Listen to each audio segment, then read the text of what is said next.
In Los Angeles County, more than 60,000 people are homeless on the average night. And more than 20,000 hotel rooms lie empty on the average night.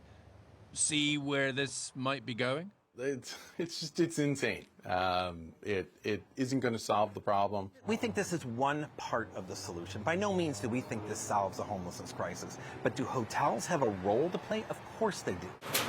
So the union he leads, which reps hotel workers, gathered enough signatures and Angelenos will vote on a bill that would force every hotel in town to report vacancies at 2 p.m. every day, then welcome homeless people into those vacant rooms. Honestly, would you check into a hotel knowing that the chance of your neighbor to the left or right is a homeless individual?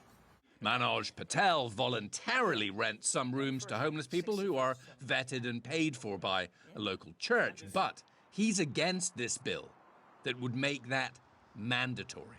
We barely are surviving, number one. Number two, we have to think of the safety of our staff. And number three, we're not professionally or any otherwise equipped with any of the supporting mechanism that the homeless guest would require. What services would be provided remains unclear. Also unclear the funding, and hotels would be paid fair market rate. It's up to the city. I mean, they did it during Project Room Key. The pandemic-era program now winding down that inspired this bill by placing more than 10,000 people in hotels that volunteered.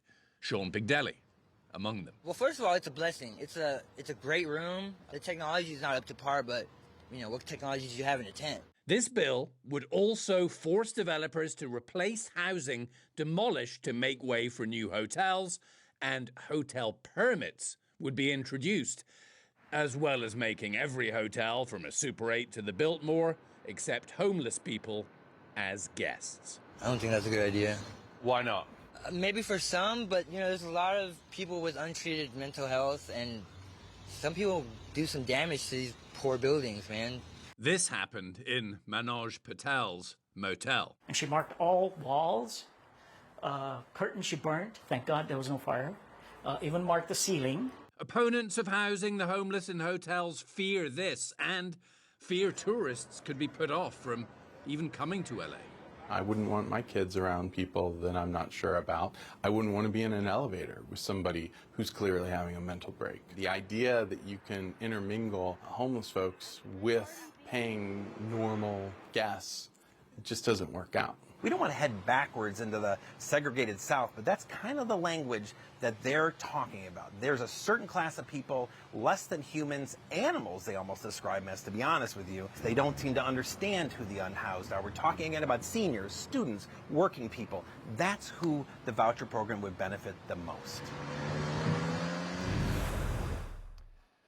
So, about 18 months until this is actually on a ballot, and expect plenty mudslinging between now and then. Some opponents have already told us that they think the union is pushing this bill just as a negotiating tactic for leverage. The union themselves tell us that is false. But the union says they want to hold the hotels accountable and make sure that the hotels play their part in tackling a problem that is, frankly, only getting worse.